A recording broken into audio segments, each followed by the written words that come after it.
Against my better judgment, I have rebooted the stream. Cannot be stopped. I cannot be stopped. Actually, the thing is that I can be stopped very easily if the internet stops working. But other than that, I cannot be stopped. Let's see. Let's see. I think it's working. I'm going to post a link on Twitter. And if it doesn't work, whatever. You know, things are always the same. Happening the same week to week, day to day. Gotta change it up with some, you know, some performance art.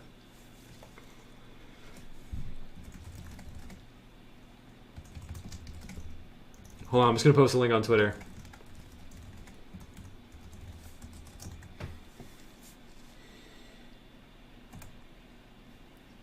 It looks good. I got the green light, honestly.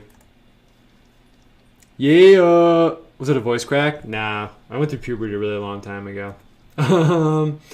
All right. Yo, honestly, I feel like it's kind of cool. I mean, you know, I'm always like a silver lining kind of guy. I feel like might as well just keep it casual. You know what I mean? I mean, if it's going to be an atypical stream, it's going to be an atypical stream. Let's just keep it casual. Oh, I got water I can drink out of. Epic. I'm drinking the water I was supposed to use for painting. All right. We've all waited enough. We've all wasted enough time. Let's do this. And yeah, like I said, if it doesn't work, it doesn't work, you know. You guys seem pretty understanding. I don't think anyone's going to write a letter to my manager. Like, wow, Owen's really unprofessional. Not even streaming at the right time. Yeah, true. Only the true Owen fans will come back. Yeah, so I want to look at some stuff with you guys, and then we'll get cracking, and yeah, we'll keep it kind of casual, I guess. We'll I don't know if we'll keep it casual. We'll see how we'll keep it. I have to keep my eye on this little freaking green dot in the corner of the screen. But since we all waited that long, I will show you guys what I wanted to show you. If we only have a certain amount of time together, we have to make it count. I'm going to zoom out the camera a little bit. Zooming out. Perfect. All right.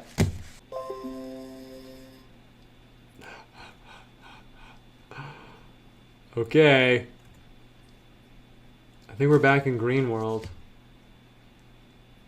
Are we back in green world? Green dot world? Yeah, I think we are. Okay, cool. All right. Yeah, like I said, I don't know if it's going to work, but let's just go for it. Well, hey, you know, if you waited this long, I'll just show you guys something really, really dope I haven't posted yet. And that'll probably make it all worth it, maybe. So let's just see. Yo, so I got this really dope book. You can see that it's freaking huge. And when you get really old books at bookstores, like antique stores and stuff, this one's damaged and stuff. You can see up here at the top, it has these dots. This is called foxing. This means that there's this mold actually growing on the book. So it's actually unsafe for me to store this with other books. So normally I would never get a book with foxing, but this book is so sick that I needed it in my life, and that's why I got it. So you can see, I actually haven't seen an edition of this stuff like this in a book before, so that's why I got it. So you can see it's called The Vinland Map and the Tartar Relation by all these guys, with a foreword by this guy. It's a new edition with some introductions and stuff like that. So what is this? It's really sick, actually. Basically what this is, it's a combination of these two documents. It's something called the Vinland Map, which is not something I know a ton about, but it's been on my radar for a little bit, I guess you could say. And basically what it is it's this map of, I don't know if it's of the Americas entirely and like upper Western Europe and stuff, but it's all these little maps that I think the monk drew them. I think the monk that went on this mission drew these maps, but I could be wrong about it. So the book has reproductions of, let's see, this folds out in some way. Look at this, it's really tight. And it's pretty cool because I'm like super autistically interested in like old history, but in the sense of like things possibly having been erased from history, and like what are they telling us, and like is it true and stuff like that. So it's pretty dope. Let's see, there's probably a description of what the Vinland Map is in here. The Vinland Map, dated to about 1440, at least 50 years before Columbus landed in the Americas, is a unique map of the world that shows an outline of Northeast American coast and a legend describing its discovery in about 1000 AD by Leif Erikson. So basically it's a pre-Columbus map of America. And I guess it's not reproduced in toto, in full, but it's pretty cool because I'm definitely going to like crack out and kind of, I don't know, I feel like it was just a really interesting, weird document, and I thought it would be really cool for stylistic reasons and stuff like that. It also is pretty useful because this map is paired with that monk's account of something called the Tardar relation. And in case you're not up on the weirdest, most crazy like conspiracy theory stuff, look, we got Greenland over here. It's pretty cool. There's a little chunky Greenland poking out into the ocean. And this is, oh, this is kind of dope actually. So this is Ireland, and then this is Greenland, then it comes down, and all the Americas has like different names, obviously. But Tartaria and the Tartars and all that stuff, it's pretty interesting because basically there's a lot of stuff written about the Tartars, these people that lived up in like way northeastern Asia, like Mongolia status. But it's kind of ambiguous. If you're like a schizophrenic crazy person, you'd be like, well, these people actually existed and they were just like erased from history. If you're like a normal academic person, you'd say, yeah, actually Tartaria was just this name they had for this like region, and it's really not like what the schizophrenic person is telling you. But it's pretty cool because they talk about like a Tartarian language, and there's operas written in Tartar, and mentions are made of it pretty laid up in the game, and then it kind of just drops off the map. So it's kind of ambiguous if it was like, you know, it's always somewhere in the middle with crazy stuff like that. Like, is it like erased from history, or is it just like, you know, people getting the wrong idea? But either way, I thought this would be pretty tight because that idea of like mistaken history and missing history and stuff is something I'm really, really into. I thought I would at least get some kind of like a comic or like some kind of cool like painting ideas out of this. So this is a pretty cool book I picked up. It's a pretty good time. Looks like we're going pretty well on the streaming, but every time I say that, I jinx it. The other thing I wanted to look at really quick, not that we're going to pour over it, but this is the other cool book I found. My wife's mom is always trying to go to like antique stores and stuff like that, so I roll with them. Got to get the FaceTime in with the people, you know, that I have in my life. And it's cool because they're always going to these like fashion-y and like furniture-y stores, but those stores happen to have books, and then people aren't really looking at the books because most of the people that go there are like them. So I end up finding a lot of really cool books for basically no money at all. So I got this book that's called The Complete Woodcuts of Durer. He's a really famous artist, in case you guys don't know. Some of you guys probably know, some of you guys might not. And it's the complete woodcuts. So it's literally all the woodcuts he ever made, supposedly, in this book. And I got it for $3. It's literally insane. I mean, look at this. It's literally insane. I picked this up for no money, $3. I buy sandwiches that are more than $3. Actually, I don't, but I used to, I guess. So it's pretty awesome because it ranges from everything from like full-on hardcore like Bible illustrations to scenes. Here we have like a deposition where you can see like Christ at the bottom down here, Virgin Mary, very sad, naturally. You can see the cross in the distance over here all the way in the back. I know that the woodcut format, where it's like very line oriented and dense, I anticipated that not being the best necessarily to show off on the stream, so I kind of just wanted to look at this for a second and then we'll jump into painting, I guess, because this is actually working, which is really dope. I thought it would be cool to look at this and just talk about this for a second because I picked up this idea from Pavel Florensky that I've talked about a little bit on the show, but not really too much. And I thought that this was a really, really, really great example because I could never get that idea that I'm about to talk about out of my head after it first got put in there. And I feel like this is just such a perfect embodiment of it. By the way, I mean, look at this. This is freaking awesome. So we got this like Lamb of Revelation up here. I'm going to bring it up to the camera. We got this Lamb of Revelation up here with the 7 eyes. You got the tetramorphic angels coming all around. And they got this like huge mass of people. So obviously this is some scene illustrated from Revelation. Everyone's holding their stalks of wheat. I actually don't know. I actually don't know what they're holding. I should know.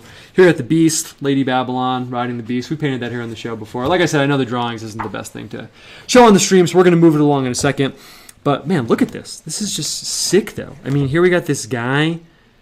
His legs are made of pillars, and he's handing down over here the book. Maybe this is like St. John or something, receiving the text or something.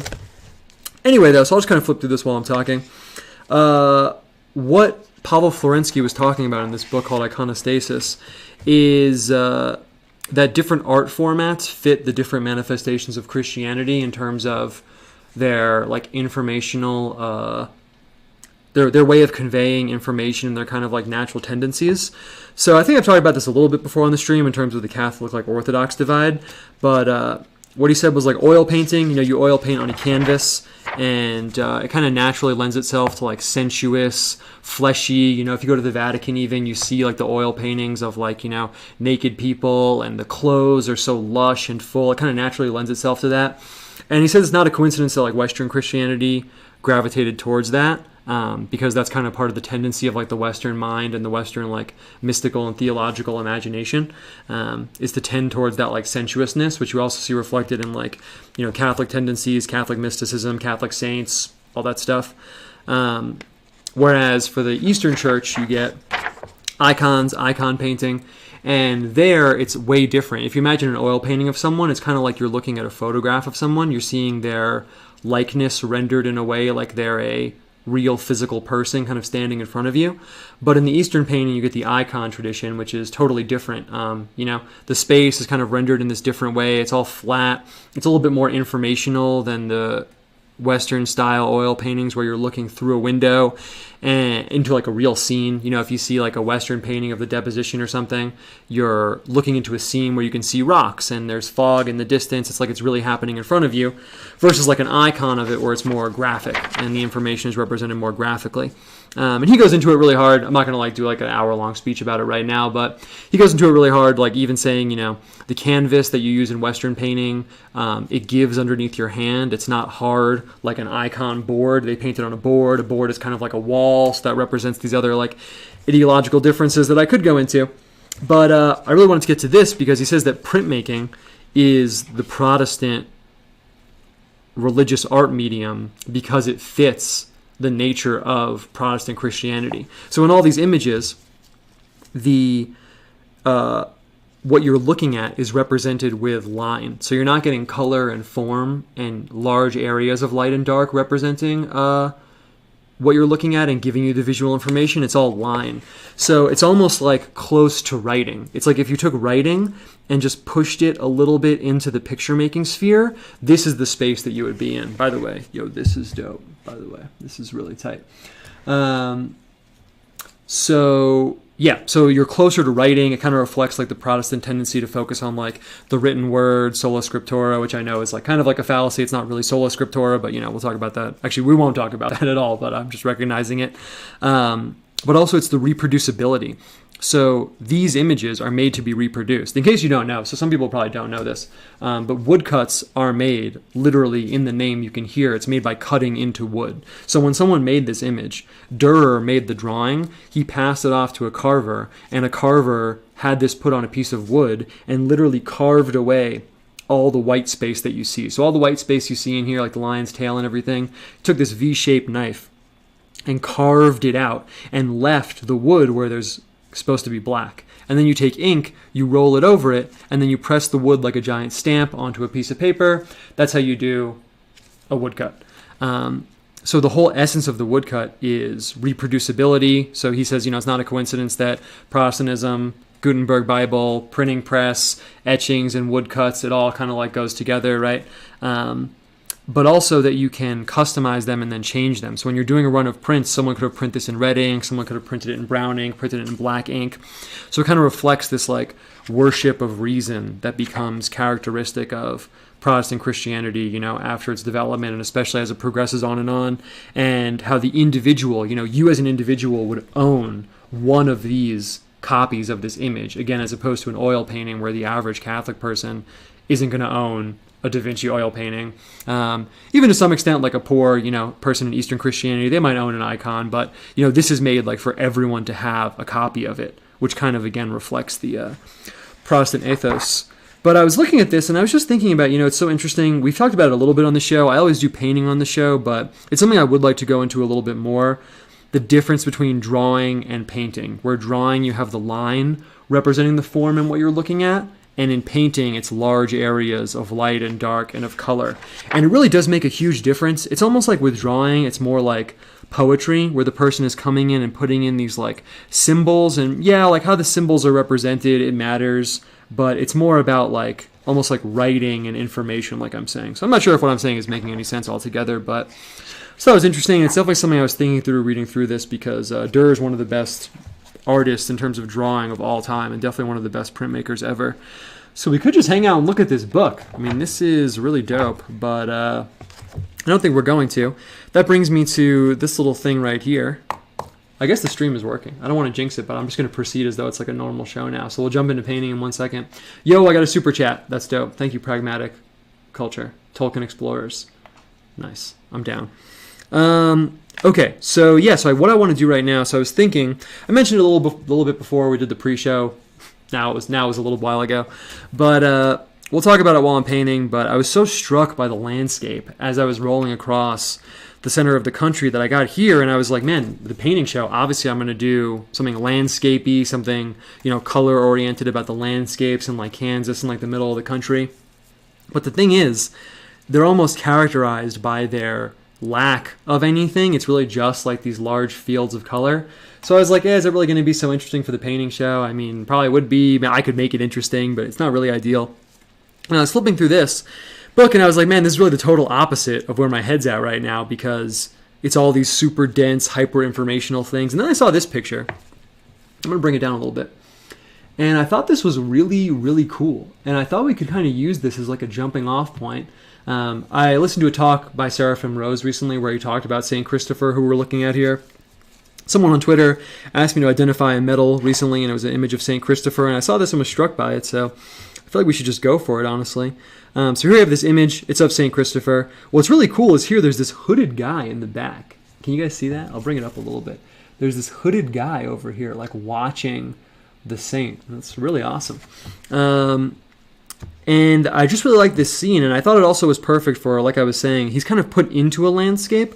So I think what we'll do is we'll kind of just go for it and put him into a landscape carrying this child. I don't want to say it like is going to be an image of St. Christopher and like baby Jesus, because then I have to like make sure it's like up to snuff, and I kind of want to just wing it with you guys. So we'll paint an image of like an old guy carrying a baby, and we'll kind of use this as like a jumping off point into like this kind of Midwestern landscape.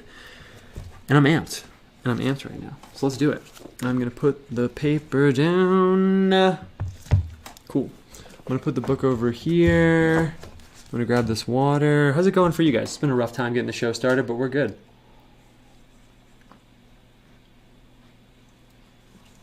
All right. Let's do this.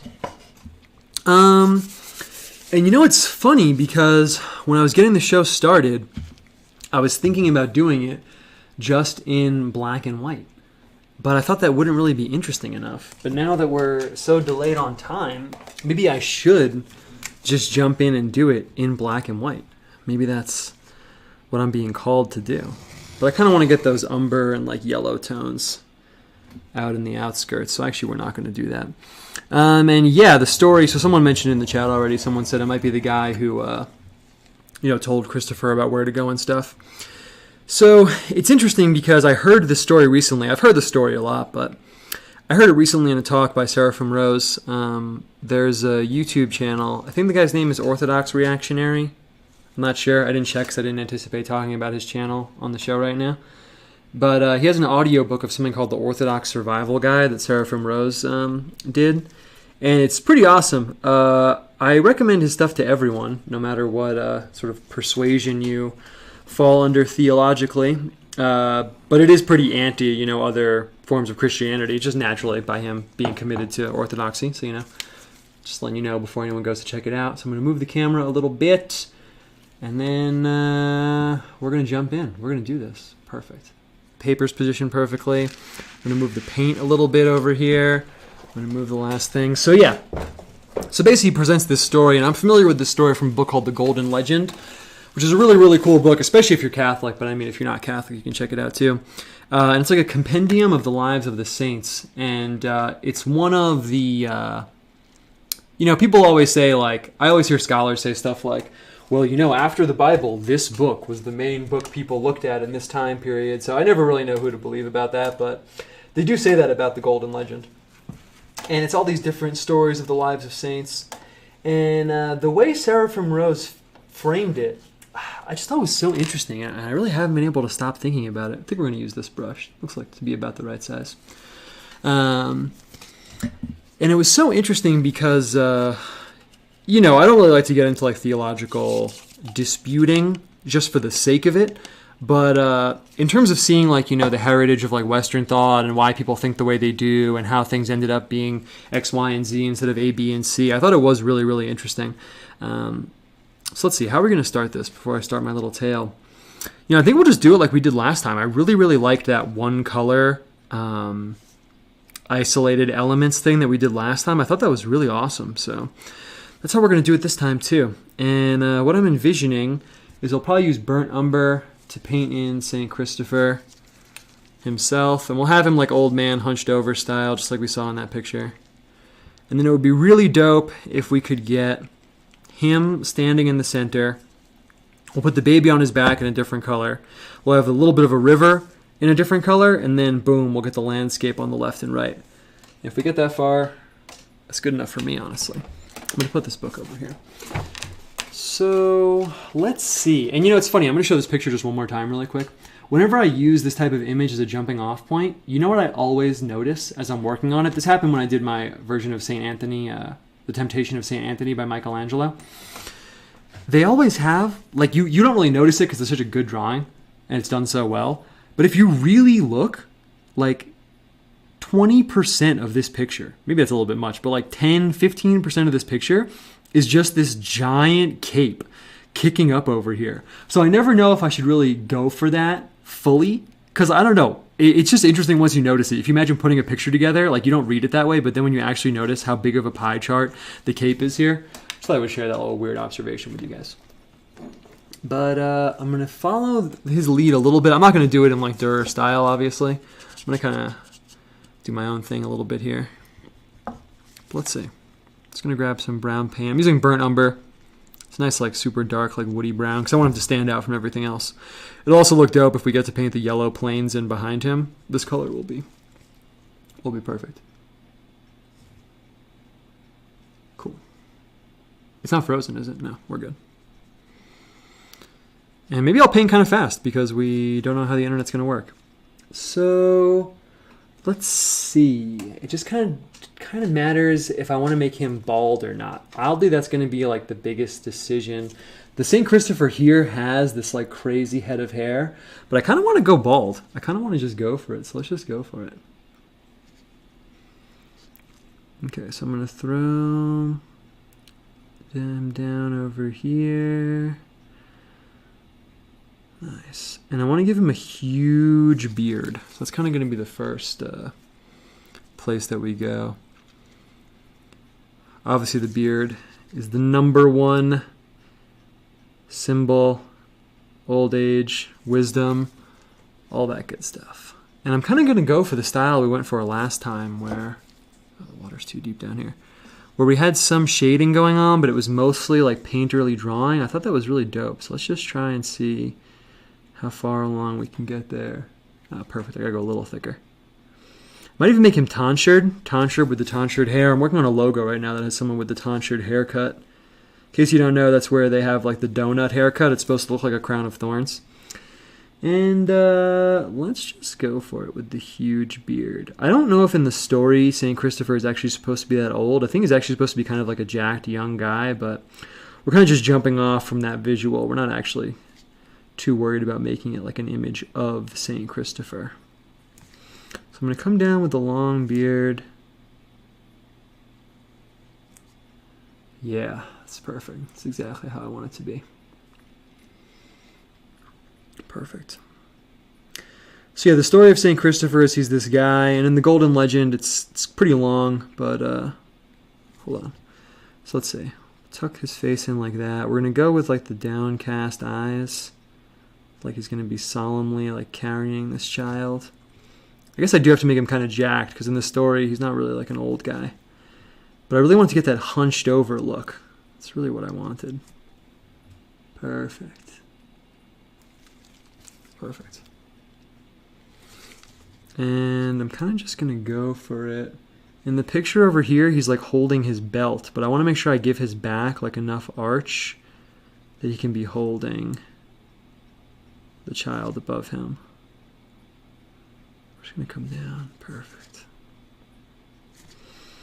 I'm just going to talk to you guys while I'm painting this. So in the story, basically I'm going to mangle the story a little bit because I didn't anticipate telling it in full on the stream. But let's get his hand in there. Perfect. His little belt kind of like tucked in. Boom. Kind of push the fold style a little bit. Cool. On the other hand, yeah, I want him to have this staff. Old guys with a staff is pretty much the bread and butter of the vibe, especially right now. So we'll kind of just quickly paint that in. And the staff, I think it's kind of cool when staffs in pictures aren't like official like metal staves, when it's like a rod or like, and you can see the branches and the woodwork in it. So I'm gonna make it like a big thick stick or something like that. So the deal with St. Christopher in the Golden Legend is that basically it's some story like he's in somewhere, he's in some place, and it's something like, sorry, I'm just focusing on painting the branches right now. It's something like someone is talking about the devil, and he like refuses to curse the devil or something. So St. Christopher's like, oh, so the devil must be more powerful than you. I'm going to go find this devil. And he goes on this journey, and I'm really going to mangle the story. So this is really just like the bare bones of it. And he goes on this journey, and he finds some other people, but the crux of it is that finally he eventually finds like the devil, and then the devil is scared to like curse Christ. So St. Christopher's like, oh, well, you know, you're powerful, but this guy Christ must be like more powerful than you. So I'm going to go find that guy. And he goes to try and find or like serve Christ, and he can't really figure it out. And then eventually he's somewhere else again. You know, it's kind of like a fairy tale, kind of. I mean, not that it didn't happen, but the way it's like structured is kind of like a fairy tale. And he eventually meets this other guy, and he's asking the question. He's like, oh, you know how you serve Christ? Go wait by the river down, you know, at X location. Just go wait by the river. So he goes to wait by the river, and then this child comes along, and he carries the child across the river. And while he's carrying the child across the river, he realizes or is told that it's like the infant Christ. And that's why his name's Christopher, because it's like Christ bearer. So he like gets that name from it. And there's lots of Renaissance paintings, lots of like woodcuts and stuff like that. Let's see, I kind of want to give him like some kind of like bag or something. Traveling figures always have some kind of like bag or something. So I'll kind of give him this like burlappy sack. This actually looks pretty dope so far. I got a good like character in him already. You know, you can kind of feel his vibe a little bit like coming out already. And it was interesting because the way that Seraphim Rose brought it up in this book was so interesting, because I like the Golden Legend. I've read a lot of it, and I think it's really cool. But he kind of was taking what I liked about it and presenting it in this like negative way, where he's like, let's see, wait, I want to see, do you think I can get his leg? I'm going to get his leg coming out right here. Boom. Perfect. And then I'm just going to put him in the water. So he's going to be like wading through the river. And a little painter note is that kind of gets us out of like painting his legs and stuff. Perfect. This looks dope. I'm going to put him in, I'm going to leave his pants ambiguous. We'll kind of just get the ripples in here. Nice. This is good. This is a good start. Nice. That looks dope. So we got this guy wading through the water. Man, I love how this looks already. Nice. And I'm going to come in with like kind of a clean brush with just a little bit of water and shade it in a little bit. I'm going to shade in his beard. The burnt umber really gives a nice color look when you have the white paper shining underneath it. So I'm just going to come in and kind of just tease it out a little bit.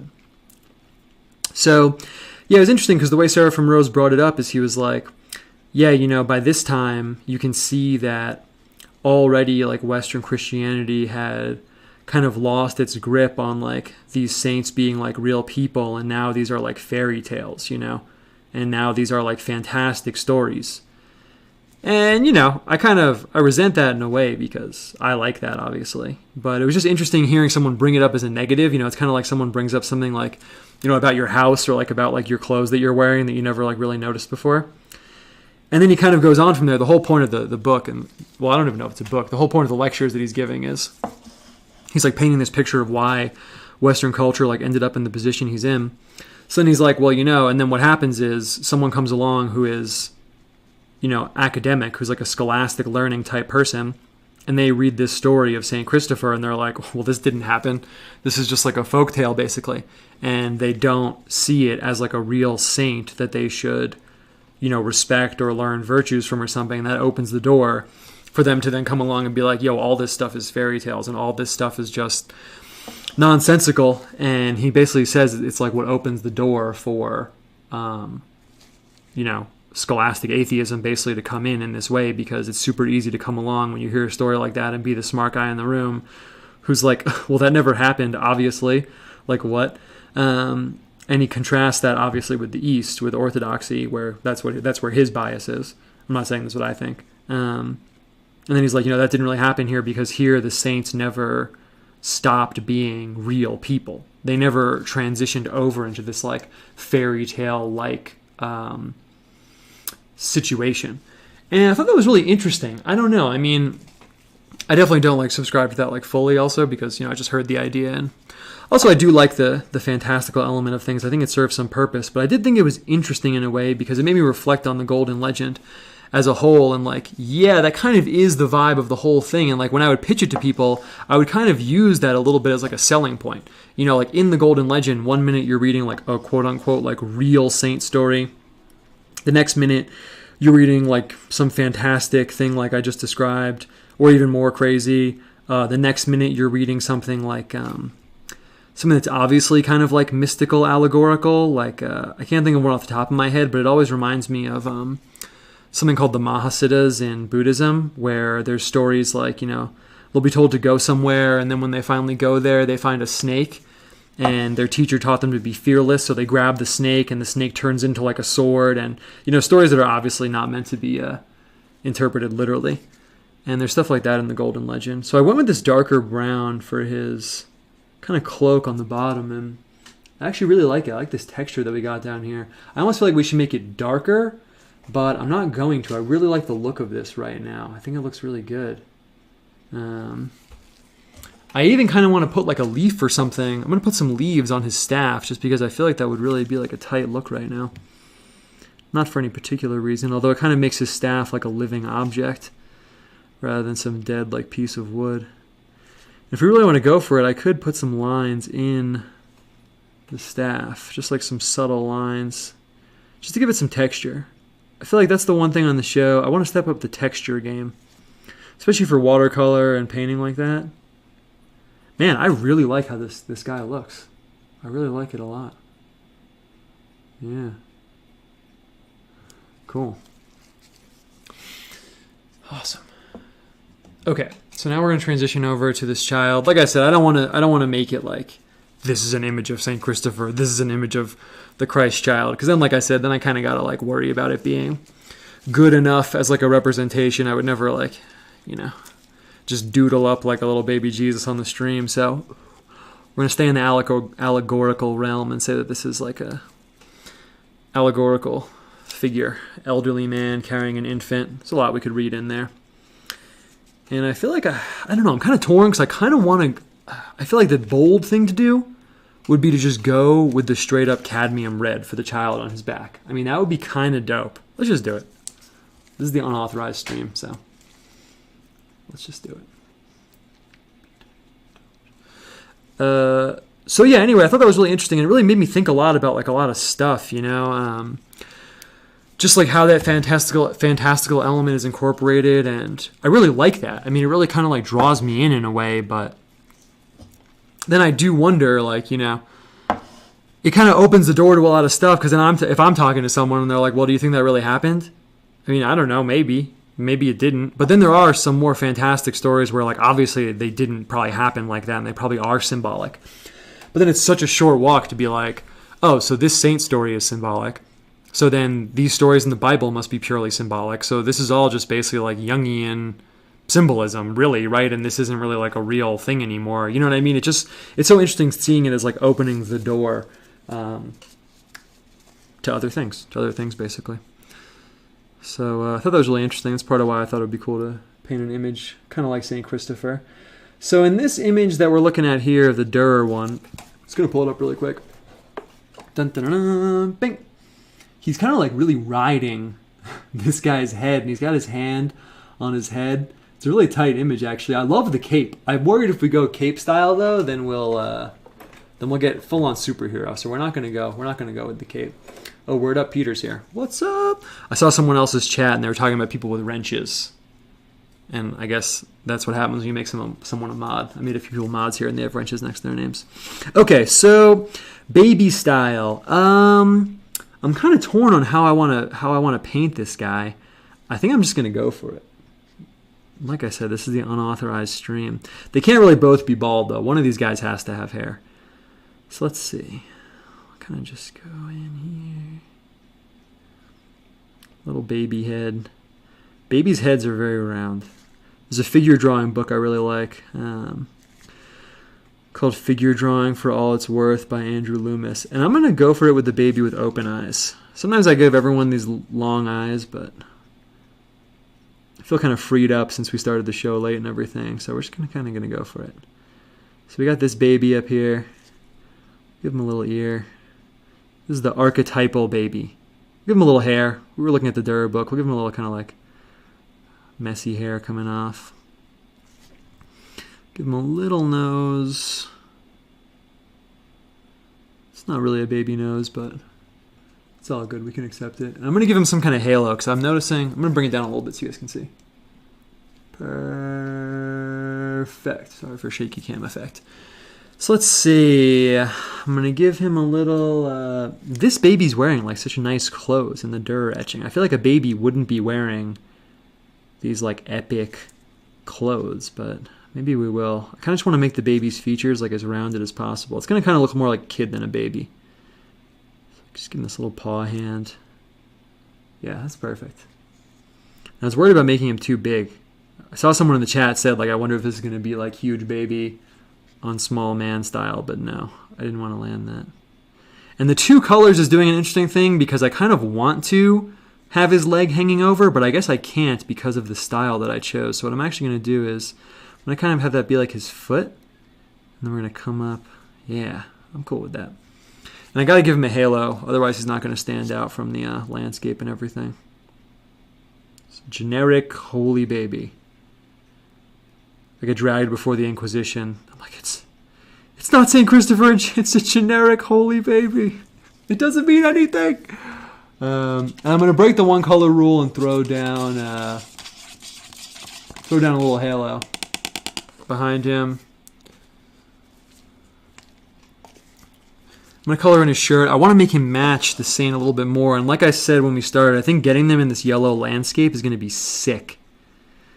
I really am feeling the kind of like one color, spot color kind of painting, drawing thing we've been doing here, but we'll see how it goes. Yeah, that looks good.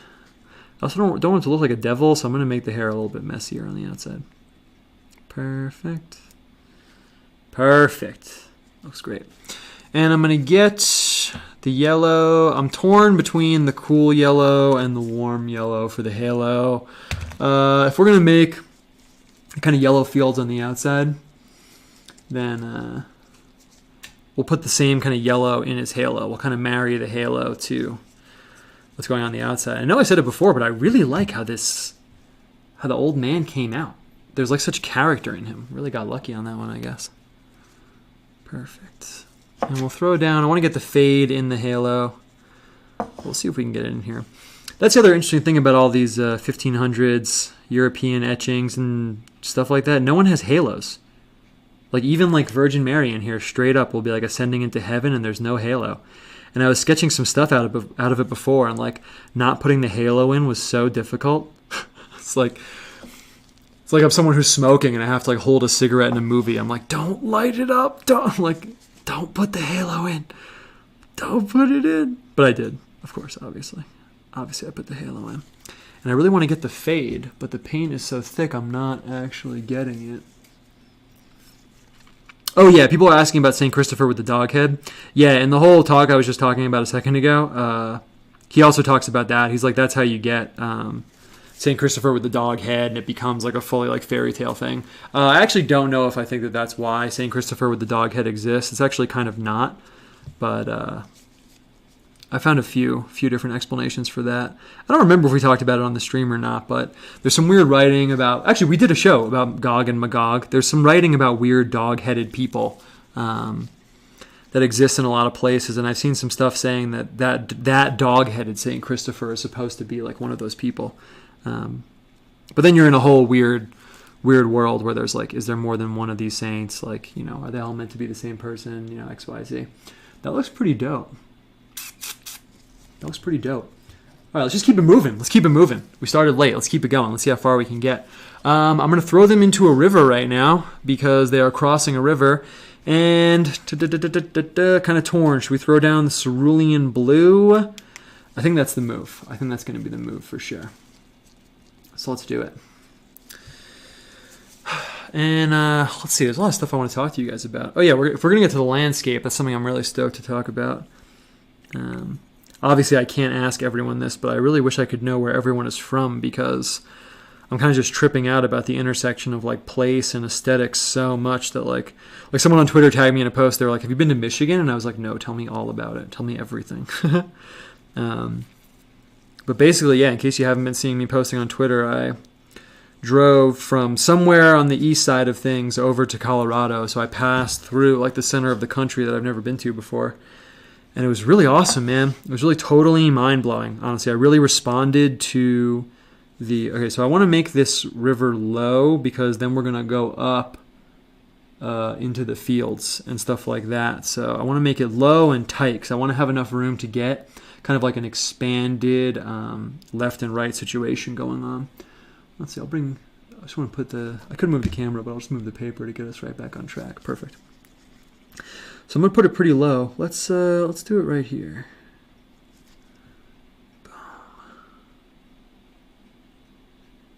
And I kind of overloaded the brush. It's not a big deal, but it's a little dark. And I want to make the river as winding as possible. Even though it's flat, we can probably still get a little bit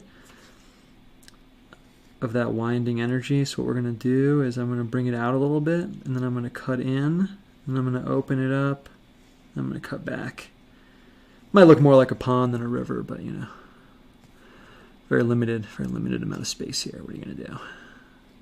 Yeah, actually, that's pretty good. I'll definitely take that.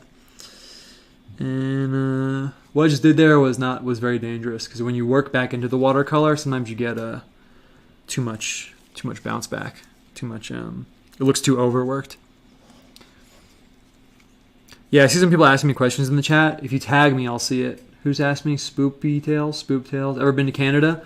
So you have to tag me like at Owen Cyclops, like Not Omegan did. But ever been to Canada? Rural Canada, cottage country in the summer time has some really nice vibes. I've never been to Canada. Actually, I have. I went to Toronto. But the problem is when I used to travel, I would basically just be working all the time, so I wouldn't do anything interesting. So I can't really say about the environment and stuff there.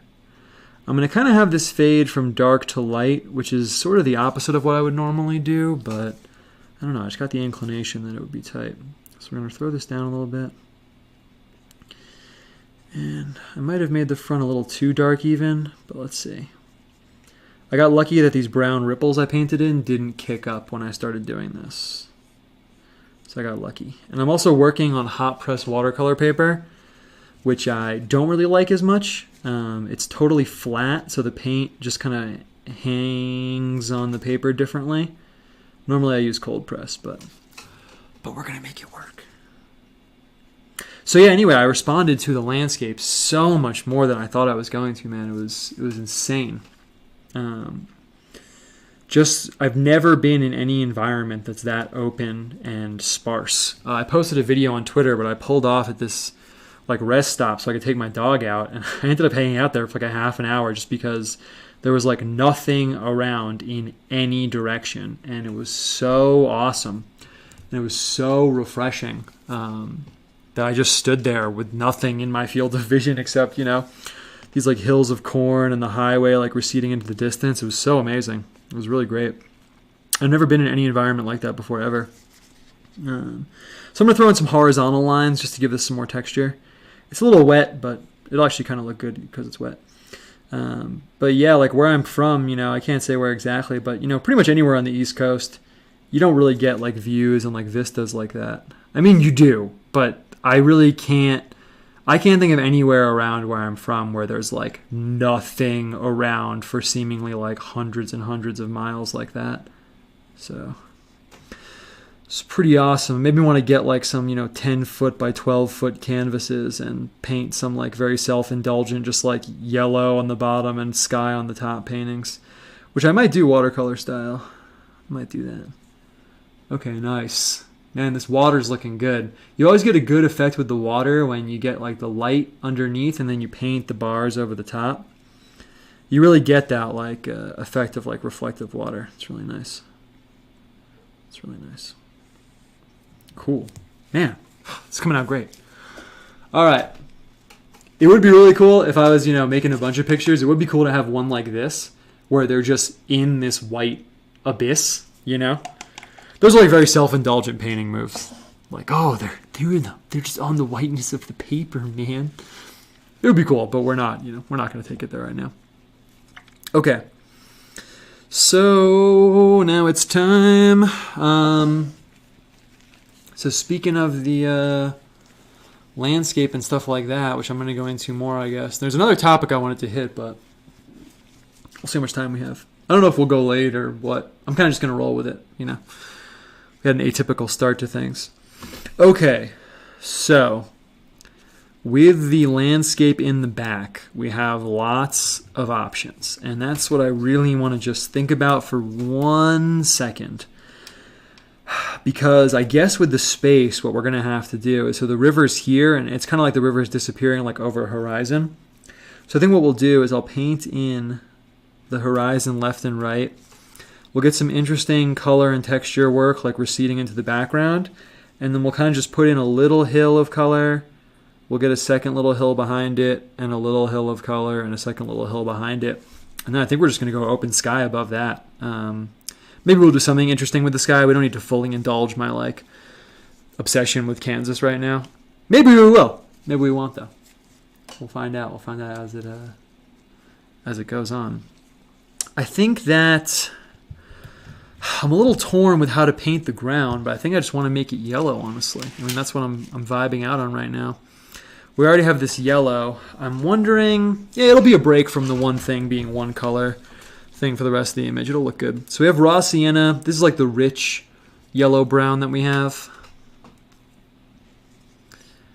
So really, oh, you can't see because I have the palette off. Perfect. But really what we want is we actually want to be right between these two colors. We want to be right between, we want like corn yellow. This is a little bit too school bus yellow. This is a little bit too brown. But let's see. I'm going to mix them together right now. See how we get. I'm just going to pick up a little of the raw sienna and just get it in here. I don't know. Is that the color we want? I don't know. Maybe this is too dark now. I'm really torn. Let's stick with the straight colors out the tube. Let's just go with straight up cadmium yellow. Let's just go with yellow, and we'll see how it goes. And yeah, so when I was rolling out, honestly, I was really shocked at how painterly the landscape was. It's insane. In case you've never driven through, it's, I don't know what you imagine. I guess I imagined it to be kind of like barren, but all the crops are like different, like giant brush strokes of color as you're like rolling down the highway. So it's insane. It's insane. So 1 minute it's all yellow. Like the first day I was rolling out, I'm just telling you because it's a painting show. So the aesthetic, the colors, it kind of fits with like the content that we're talking about. The whole first day was like yellow fields and gray sky. And it was such a like potent aesthetic. I want to just pull over and paint, honestly. But yeah, the whole first day was yellow fields, gray sky. And then it was like yellow fields, white sky. And it was so interesting because I'm loving this yellow horizon already. Perfect. Straighten this a little bit. Perfect. And yeah, it was so perfect because the gray white sky is kind of like washed out and like hopeless in a way, but then you have these yellow fields just like receding into the distance underneath it. So that was really awesome. And then we got blue sky, yellow fields, but there's also a lot more color than I expected. I really should be using a much bigger brush, but you know what, whatever. Let's go with minimal tools week. Let's see how far we can get with just one brush. So yeah, there's all these colors. Like for example, so I did a little research into it because I was like, wow, I'm really blown away right now. So like they grow sorghum out in the middle of the country. And the interesting thing about it is they started growing it because of like droughts and stuff like that. Like apparently sorghum is this crop that like needs like almost no water, and you know it'll grow in a drought and all that stuff. But then right after they did that, you know, so you're probably thinking like I did, like who needs sorghum? Like what is that? Like sorghum? But right after they started doing that, there was a huge boom in the market for sorghum because they use it for gluten-free stuff. So that was back in like the, I mean, I'm not giving you like real farmer history. I read like a few articles about it. But like whenever that was, like right after, you know, there was the whole boom of like gluten-free stuff, and it really popped off, and now they grow it like all over the place. And the color of it is insane. It's like, well, I can't stop because I have to just lay down this area of color. But it's like a really, really, really rich orange brown. I'm going to put some into this painting for sure. It's like a super rich orange brown. It's almost like the color of the old guy we got here, and then mix that with like hyper saturated like pumpkin color. And like that's the color it is. And there's just fields of it like stretching off the highway. It was incredible. And then you get all the different yellows. You get like the fat corn yellow, obviously, right? But then you get more like white yellows. And they're all like mixing in together. And yeah, man, it was just really, really awesome. Made me think a lot about different environments like Mongolia and Tibet even, and like places I've studied but haven't been to. And obviously it's not the same as Mongolia and Kansas, but just like, oh, like that's what it's like being in this huge open field. It made me think a lot about some like ancient civilizations and some theological stuff too that I'll get to in a second. Okay, so speaking of what I was just talking about, I think we'll come back in and maybe lay some color down with the yellow. I want to lay in some like bands of brown and maybe even green and maybe some rocks and stuff like that. But I want to lay in that sorghum, that sorghum-y color I was just talking about. So this cadmium orange, it's going to get us close, but it's not going to land us exactly where we need to be. So let's see. Let's see. And I was thinking a lot of crazy stuff being out in the plains. Maybe it's just me because of my own tendencies, but I feel like it really made me think a lot about like empires in a weird way, and like, you know, time passing, because like I don't know, I haven't really like fully formed this idea like as a totally cohesive thought yet. But I feel like, you know, where I'm from, like the East Coast, and I've been to California and stuff like that. You're kind of like, yeah, it makes sense that like, you know, some political unit would like control this place and it would change hands. And like, I get it. Like, you know, I went to, you know, Pennsylvania and East Coast of Pennsylvania and Maryland and Boston last time I was traveling on the East Coast, and all that stuff is kind of close together. And you're like, oh yeah, I get it. Like, you know, someone comes here, sets up a colony, you know, it kind of all makes sense, right? So I think that these two colors together is going to get us that sorghum color that I'm looking for. So let's see. But there's something about the like infinite expanse of the plains, and maybe it's because I'm kind of just obsessed with like civilizations and societies and civilizations in general and like the long scale of time. But it's just like, I don't know, like how does someone control this much land? I guess maybe that's kind of like a dumb thing to say, but it's kind of like the idea of some like government like controlling this like hundreds and hundreds and hundreds of miles of like empty field. It's like purely like an intellectual idea. You know, I don't know if that really makes sense, but it made me think of like, you know, all the groups that must have lived there. And I was thinking about like Indians and stuff too. And I was like, dude, before horses, there's no way. Like, how did you get around out here? You know, it kind of like dwarfs the human endeavor. I guess that sounds really cliche. By the way, this is the exact color that I wanted. I nailed the color mixing right here. It kind of just puts like the human endeavor and like the time scale of it into such like such perspective, you know. Because it's so much territory, you know. I feel like I could get on an ATV and drive for like a week and a half in one direction and still be like in these freaking fields. Okay, so I want to throw this down. I'm just gonna make like a layer of it. Honestly, I'm just gonna make a layer of it. And let's see. Do I want to have any symbolism, like the baby is kind of leading him over to this side? So I guess we'll put like the nice good stuff over here, like on this side. So I'll put this like fecund, kind of like dark, rich field. What I'm going to do is, I don't know how much it's going to read like a field really, we'll see. But I want to get these brush strokes at the top, and then I'll come down at the bottom and paint in the clear line at the bottom. Let's see. Honestly, it'll probably just end up being like a band of color, but I am cool with it. And we'll put kind of a more classic-y like wheat color on the other side. So it'll be like they're also moving between these like two fields. And what I was just saying also kind of perfectly fits this other find that I made. I posted about it on Twitter, but I found these books that are all about this concept called mu, M-U. And it's pretty cool to find them because I think I've talked about it a little bit on the stream, but I obviously have like an aversion to anything that has like a new age flavor or theosophical, if you're familiar with that. Any kind of like weird new agey kind of that kind of thing. Obviously, if you know me, I have an aversion to it now.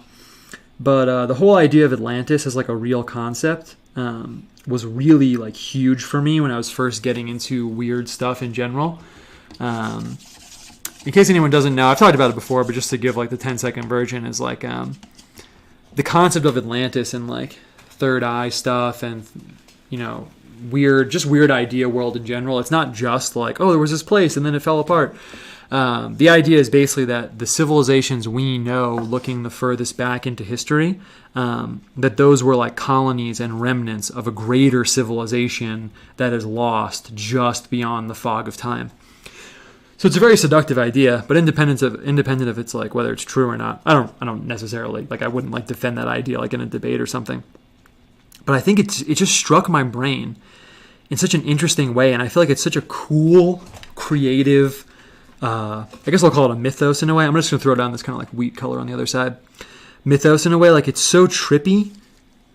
In a way to like look back and you see like, you know, ancient Egypt and the ancient like Mesoamerican cultures and ancient Chinese culture and all that stuff. And then someone's like, hey, you know, all those cultures, they're like colonies. They're like remnants, fragments of this mega culture that you can't see because it's right beyond the veil of time, but it existed. And then that's why there are these similarities like between these cultures. Here's this like, you know, thing in Mesoamerica. Here's this thing in Egypt. Like, look, aren't they kind of similar? Here's this thing in like ancient China. Here's this thing in this other ancient place. And they're kind of similar because they're, like I said, colonies and remnants of this ancient like culture that you can't see anymore. So again, whether or not that's true or whatever, I just find it like really tweaks my brain out, honestly. And it really got me going so hard way back in the day. I read a lot of books about it, and the books are more like academic and scholastic than you'd think. Basically before plate tectonics and before people could really explore the bottom of the ocean, the idea I just explained to you was something that like real people who were like not crazy thought. And they actually thought that that they would find like remnants of this culture, you know, way back in the day. And they looked at Plato's writings and they're like, oh, this must be real. I even have a book called The Lost Story of Atlantis, and it's really funny because the cover has this like tripped out space station guy on a boat and it's like Atlantis, but that's really not what the book is like. It's like purely scientific, and it's this guy going in and looking at like, you know, fragments of pottery and development of tools and language and stuff like that. And it was like a real theory, you know. And then plate tectonics came about, and people started looking at the bottom of the ocean, and they were like, yeah, I guess it's not really going to happen. But yeah, it just really like turned my brain on in such a crazy way, and I feel like that was a big part of my initial endeavor into like studying world religions, because I kind of clicked on to that kind of very new agey mindset of like, oh, like by looking at all these scattered puzzle pieces, I can piece it together and find this like religion, like this culture hidden behind the veil. And I think I talked about this on one of the earlier streams, like maybe last stream or something, but it's also part of my artistic quest, and it's a very interesting premise for an artistic quest, because then when you go to a museum and you go and look at all this ancient civilization stuff, you can kind of put on these glasses and say, well, I kind of know the secret behind this stuff, and I'm going to look at what the common element is behind these things. And I actually even had these notebooks. I still have them. They're pretty cool, honestly. Where it was like I was trying to figure out what the like Atlantean style was. And I had this concept in my mind that was like Atlantis style. And when I was painting and drawing, I would kind of try and tap into, like I just said, the style of art that I thought could have existed for this like ancient prehistorical mega culture that then left its remnants as Egypt and the Mesoamerican cultures and all that stuff. And I still tap into that sometimes when I'm doing artwork sometimes, but it's kind of an interesting, weird part of my intellectual history, I guess you could say. And so I found those. And so during the course of that study, sorry, I went on a little bit of a tangent there, but actually I think it's kind of cool. I mixed the cadmium yellow with this white to get this color, but I hope it's not too close to this color down here, but we'll see. Just want to throw some like yellowy hills in the back, and I'm going to throw down a lighter yellow hill, so that's what I'm going to do while I'm talking right now. So of course, during the course of looking at and studying all that stuff, I came across these books that are about this concept called Mu, and it's basically just like another Atlantis. It's like another guy with his own theory, where instead of just Atlantis, it's this thing called Mu, and it's in like the Pacific Ocean instead of the Atlantic Ocean and stuff like that. And it was cool because I was in this antique store and I found a bunch of those books. So I picked them up. They were like $2 each. So it's cool. It's kind of like a remnant like from my past in a way, but the way it fits in with what I'm about now is like, obviously a lot of you guys know that I'm really into like what I call like New Age or like occult ethnography, and it's kind of like bled into like my theological studies and art and everything. It's kind of bled into like analyzing the mind, but also like why we have like certain tendencies and why certain things like appeal to us. And I just feel like there's something about like the idea of like some mega better ancient culture that appeals to this like deep part of us in some way. Like maybe it's just me. Maybe someone listening to this is like, dude, what are you talking about? That sounds really stupid.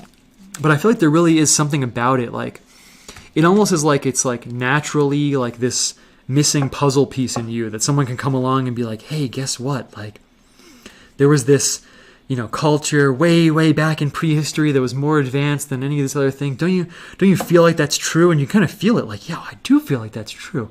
I actually do. So I'm kind of reading these books just for fun, like before bed when I like I'm too burnt out to read like serious material. And just kind of thinking about that, like, you know, why does that appeal to us so much? Like maybe it's true. Maybe it's because it is true.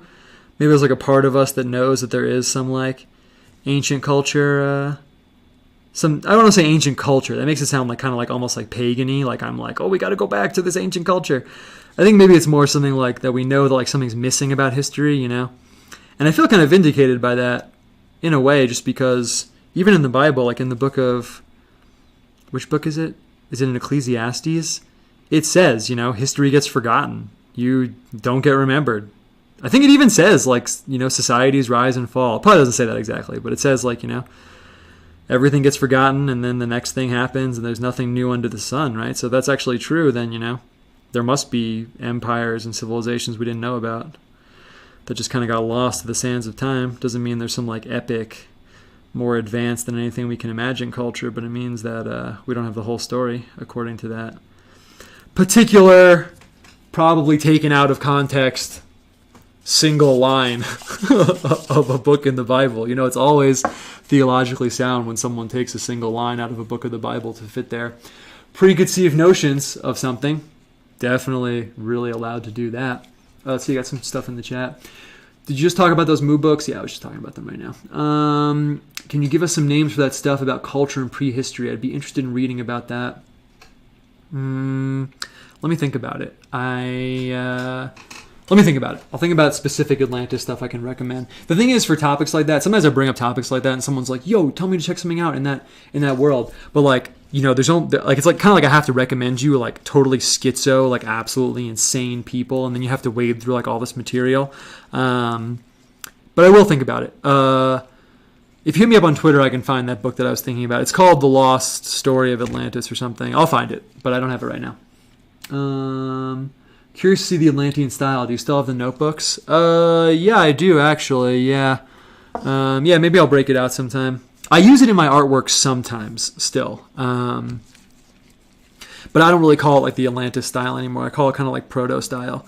But it's a little bit more, it's a little too, it's honestly, like it's a little more, not that it's Asian, but it's a little more Asian influence than I'm going for right now with my artwork. But yeah, maybe I'll break it out.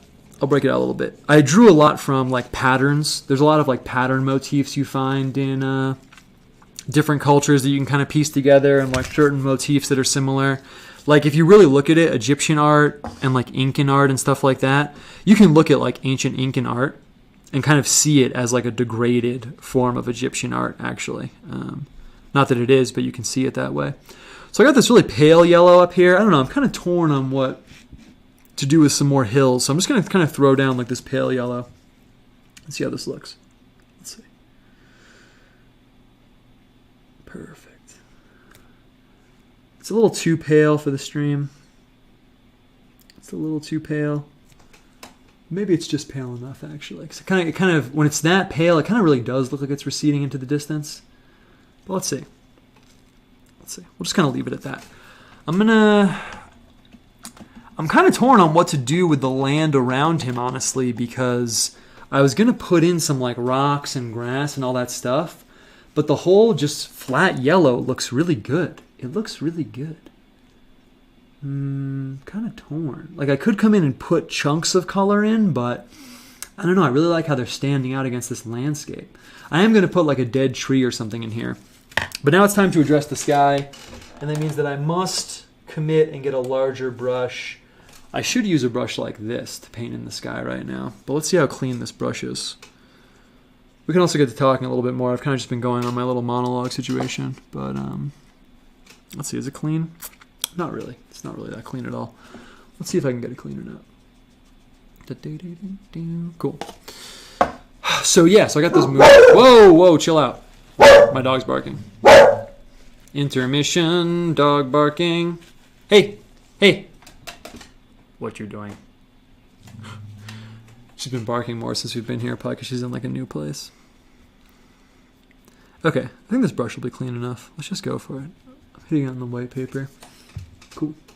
Okay, so sky style. I'm kind of conflicted because it would be tight to have some part as night and some part as day. It's not going to give me the big open expanse that I want, but maybe like I said before, maybe that's a little self-indulgent.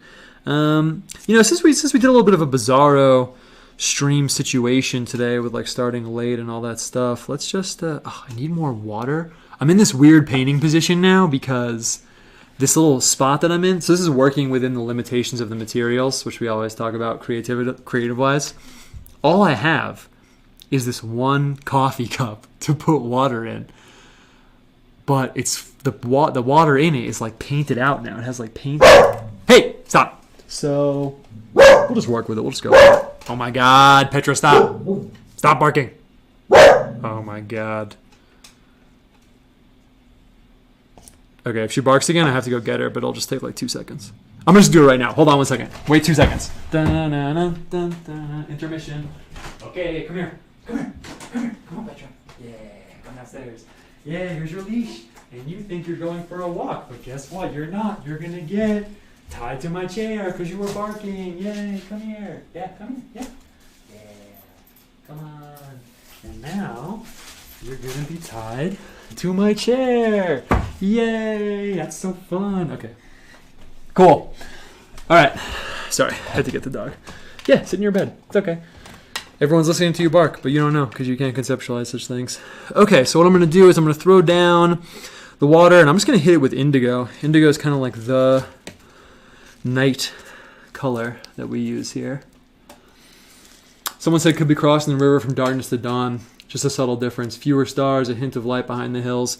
Yeah, so we're on the same page. We're definitely going night into light. What you said is actually cool. Could do it more subtle.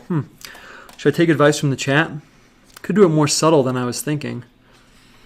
But I kind of want to push it a little bit.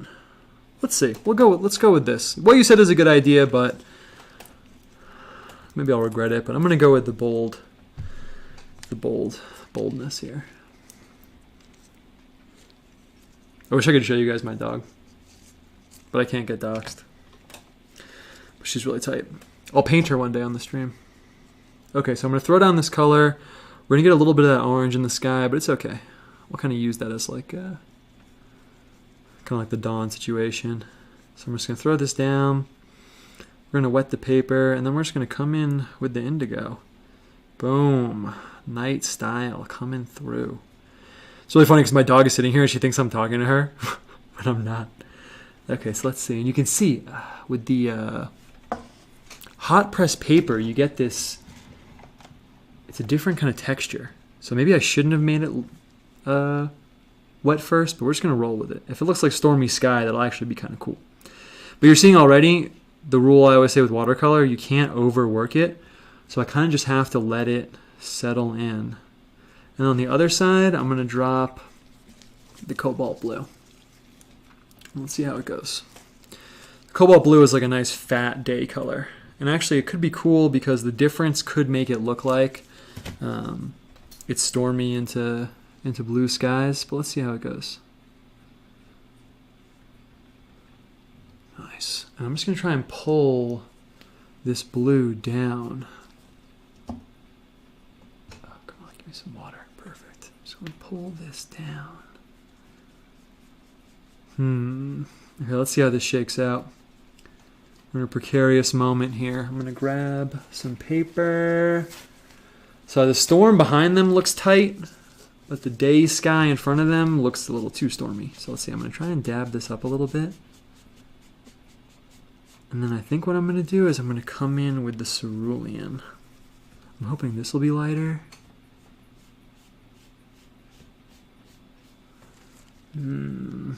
Still a little stormy. Still a little stormy situation out here. Let's see. How do I want to adjust this in real time right now? I'm going to throw down a little bit of the cerulean. Maybe this will get a little, yeah. I just want it to like bleed out a little bit. You can see that that cerulean blue is like the perfect color. Yeah, let's just do it. I'm just going to go. What I'm doing is kind of risky because I don't want it to dry with these streaks, but I kind of feel like I just have to go for it.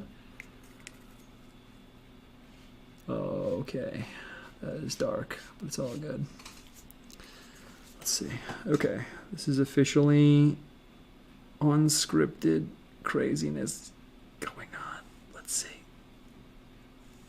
So I'm gonna come in here. Okay, and then I'm gonna come back with this. And just try and pick up the color. It looks kind of dope, but we're not out of the woods yet. Oh, did we just do it? Might be as close as we're gonna get. And then I'm gonna have to come in and like illuminate them up or something. Okay, this is a little intense right now. Let's see how this is gonna shake out.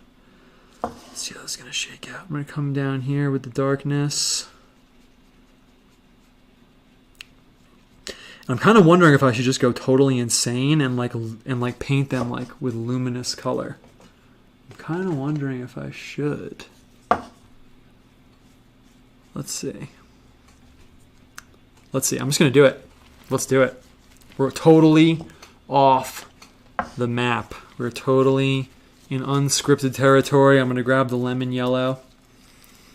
And I'm rushing because if the sky stays wet, then we can kind of mix them together.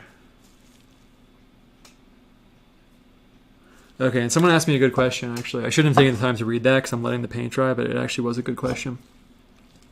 Someone said you keep saying the huge painty sky situation is self-indulgent. Let's see, is it going to be a little too green? No, let's do it. Let's just do it. Let's go. Is there a way for like great painters to make it not so?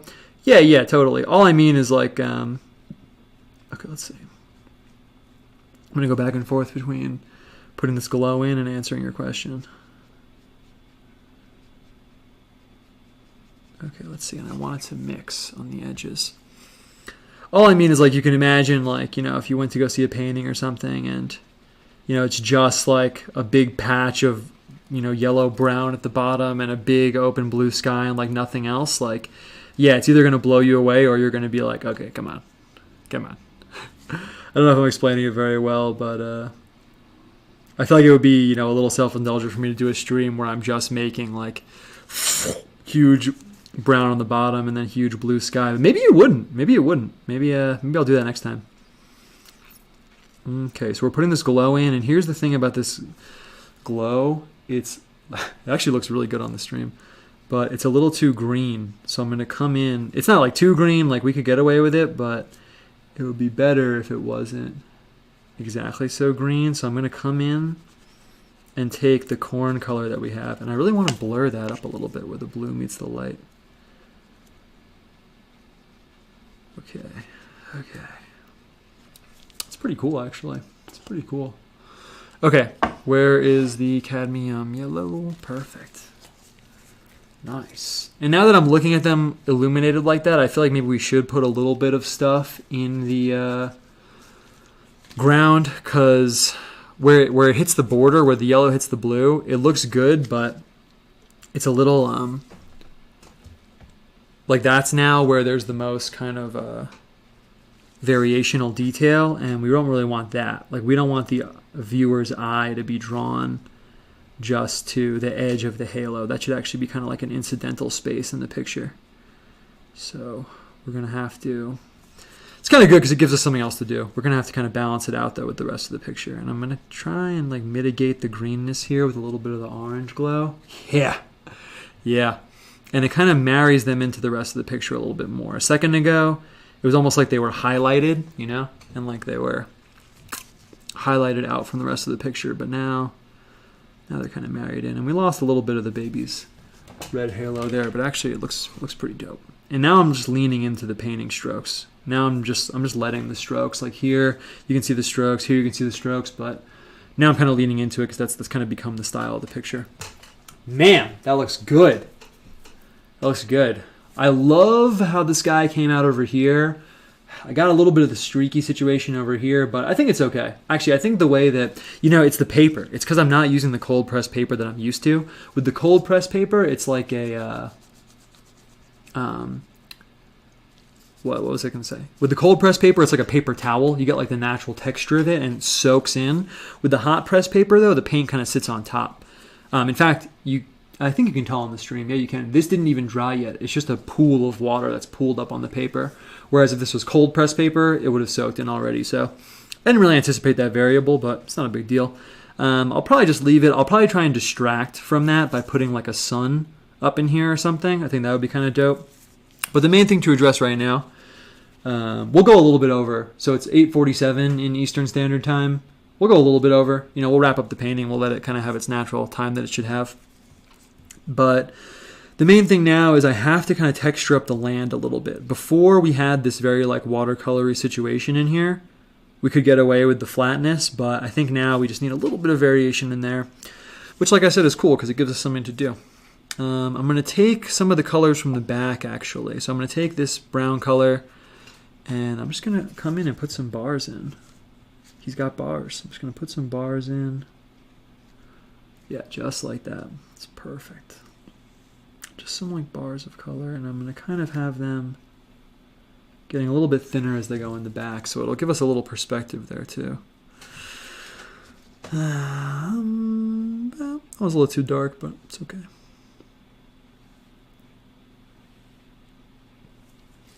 Let's see, what happens if I dried these up a little bit? Someone said background looks like a dope glacier. Oh, it's iron grid. It's a long message. I'll read it in 1 second. Yeah, we can only pick them up to a certain extent. It's okay though. That was kind of dope where you get the little cut in the paint. What other colors do I want to drop in here? Do I want to get a little green in here? I don't know. I feel like that's a big decision. I think what I'm going to do is take some of the hill yellow, some of that white yellow, and get it up in the front. Let's see, what did it say? Nah, for sure, I know what you mean. More just, how does one make it not so? There are definitely landscapes I've seen that I'm blown away by, and others I'm just like, yeah, it's yellow. How do you draw the distinction? That's a good question, actually. I mean, the short answer to that, oh, nice, that lightness is perfect. You know what it's kind of like? It's like if you hear like a minimal, this is actually a pretty good analogy. It's like if you hear like a minimal piece of music, if you ever listen to like minimalist music, and some of it you listen to and you're like, wow, this is freaking blowing my mind. This like violin playing this one note for like 5 minutes and then the triangle comes in. And then sometimes you're like, wow, this is like self-indulgent, like garbage. But what's the distinction there?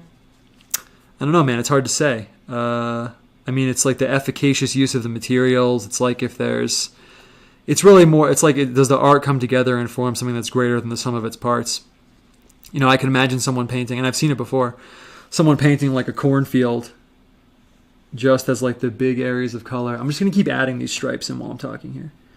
as like the big areas of color, and you know, yeah, sometimes that could be amazing, and sometimes it could just be like, okay, you put a, it's like modern art. You know, you ever see a Rothko painting? Have you been to a museum before? That sounds really, that sounds really aggressive. I don't mean that in like a putting you down way. What I mean is like, you know, everyone online like shits on like modern art, which is like actually good and healthy. But if you go see it in person, then you can see the difference between the really good stuff and the really whack stuff. Like Rothko, for example. You know, if you pull up Rothko paintings online, which honestly you shouldn't do because there's just literally no point, they look really whack because you're looking at them as like pixels on a screen. But when you go see them in real life, the actual like paint and the way the paint is used, it's actually really awesome, honestly. Awesome in like the literal sense of the word. But then down the hall in the museum, there's going to be like, you know, a painting that's like quote unquote like similar. It's a big blue square or something, and it just is really stupid. What's the difference there? It's hard to say. I would say it's like efficacious use of materials. Man, the gray, you can't even see it. You can't even see it. It's like, is the artist like, you know, bringing it from a genuine place? Are they really like saying something valuable with it? Or are they just doing it to be like self-indulgent, like I was saying? Sometimes the distinction is hard to tell. I really want a little gray. I'm going to grab the indigo. Now it's too blue. Oh, you can't even see what I'm mixing. Sorry. I'm not used to the setup yet. See, I tried to mix this gray. It's a little too blue, but maybe it's okay. Maybe if I put some yellow in, it'll kind of cancel out. Yeah, that's good. We can do this. It's kind of like green, gray. Let's see. I'm going to move this painting back. Perfect. Get a little bit of these rock patches. Almost like, are they rock? Are they not? You can't really tell. Put some little ones in the back. Put some one fat one in the front. They'll give us some perspective. You can see it creates a little bit of perspective. If we have little ones in the back and then fat ones in the front, kind of gives your eye the illusion of like receding distance. And this is looking good. This is going to be one of those pictures where like we're just going to hit a wall in a second and be like, oh, we're done. It's probably going to happen like imminently, actually. Maybe it'll happen right now. Maybe that's why I just said that. And yeah, I don't know. I kind of wanted to get a little green in here, but I'm really feeling how this looks right now. Iron Grid said 100% on the minimalist music and music. In music, that line has always been hard for me to figure out, which is why seeing into art made me want to ask you. Yeah, totally. Yeah, there's some minimalist music that's really good, and then some of it that's really horrible. It's kind of like that John Cage piece of music where it's silence for like 4 minutes. It's kind of like the ultimate example of that, because like, yeah, the first time someone did that, it probably was kind of deep and cool, but like if someone did that now, it would be like incredibly self-indulgent. So I guess that's kind of a perfect example. Someone reminded me in the chat about the dead tree. I don't know. I'm really torn. I really am torn because I really like how they are just standing out against the background. But I can't tell if I am making that decision out of my artistic prowess, whether I'm looking at this and saying like, yeah, it's done, or if I'm making it out of fear and I'm saying, oh, well, I don't know if I want to mess it up. So for that reason, I'm going to do it. I'm going to put the dead tree in because we can't make decisions out of fear. And I feel like that's going to complete it. And actually, it'll probably like set off the picture a little bit. And I want it to be just right there. Just the littlest dead tree. And I think that I can't tell what color to use because this is really dark. So I actually almost want to use a lighter color. Like it'll be a light colored tree kind of like standing out from the darkness.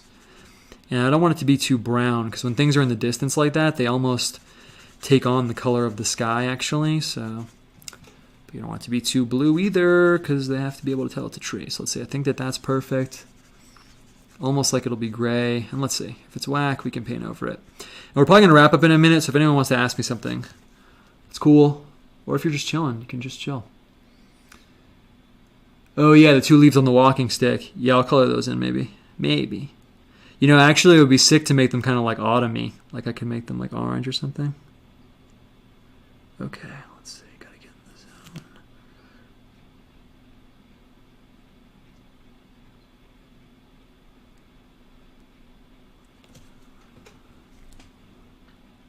Huh.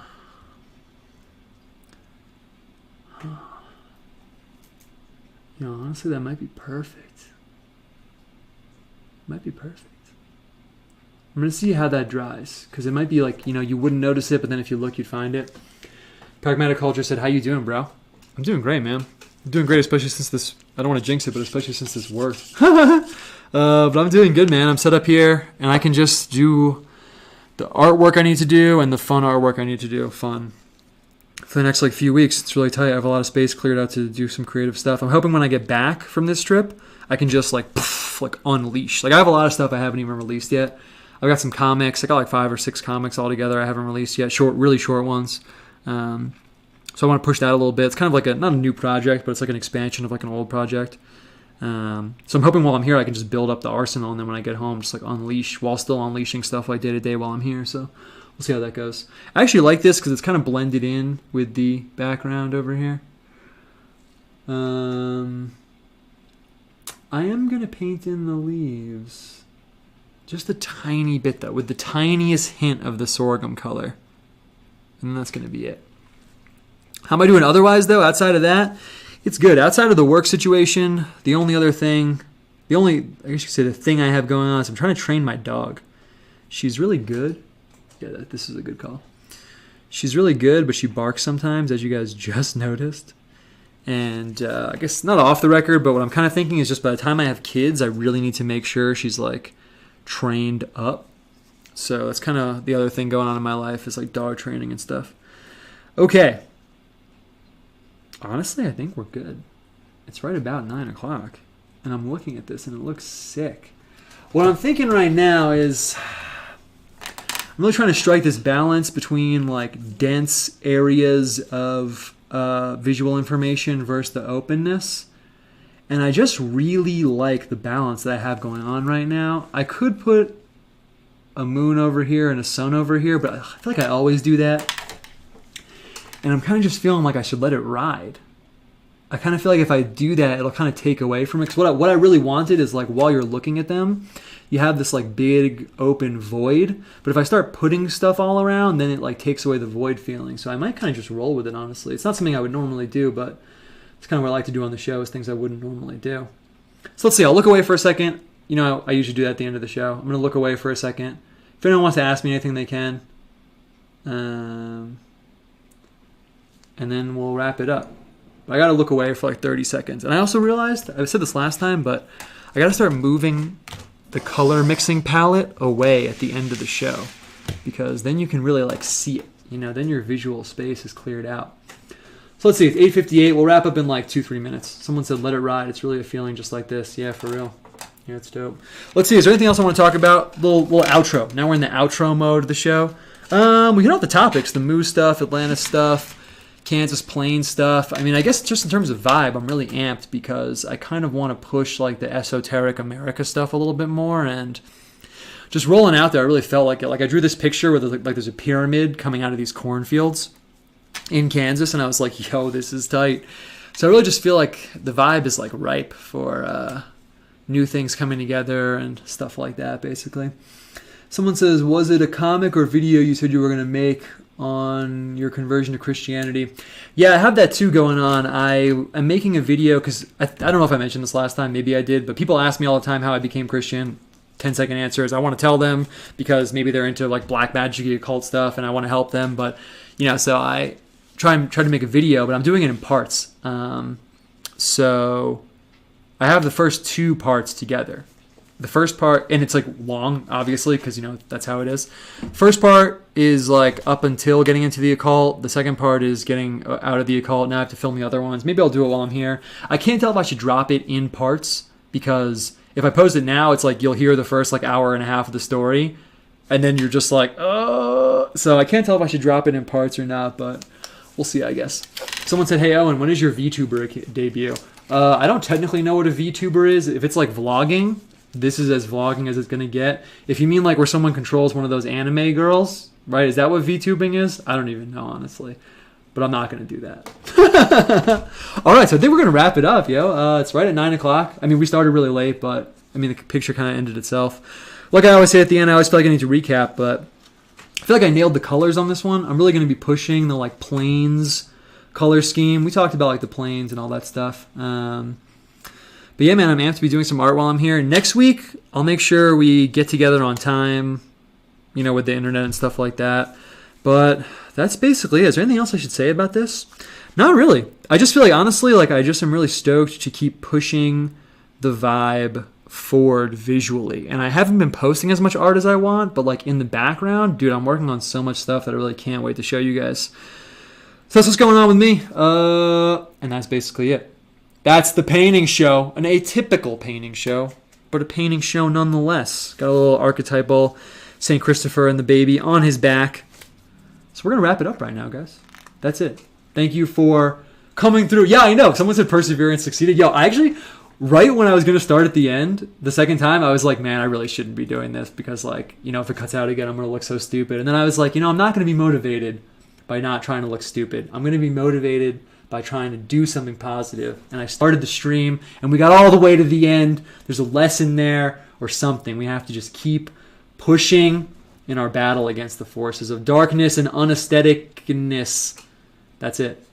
Nice. Someone said I always look forward to these streams. Yeah, I guess that's how we'll end it. I'm going to push the end button in a second. But yeah, it's really awesome that people watch this, honestly. I'm really stoked people get something out of it. If anyone ever wants to give me like feedback, like, I mean, I know that you like it, I guess because you're watching it and it's been a bunch of episodes, but you know, I'm really stoked people are into it. I'm trying to make it as cool as possible. I'm always trying to get new ideas for how to keep things fresh. So we're just going to keep escalating the show. We're going to keep escalating the visuals. We're going to keep escalating our lives. We're going to keep getting better. My dog's going to stop barking. We're going to make more art. It's going to be great. And you're going to do all the stuff that you're trying to do too. And you're going to tell me about it. And we're going to hang on the internet. It's going to be so awesome. Thanks for watching the painting show. And I will see you on the internet where we all hang out together. Thank you for coming through tonight. And I will see you guys later. Bye.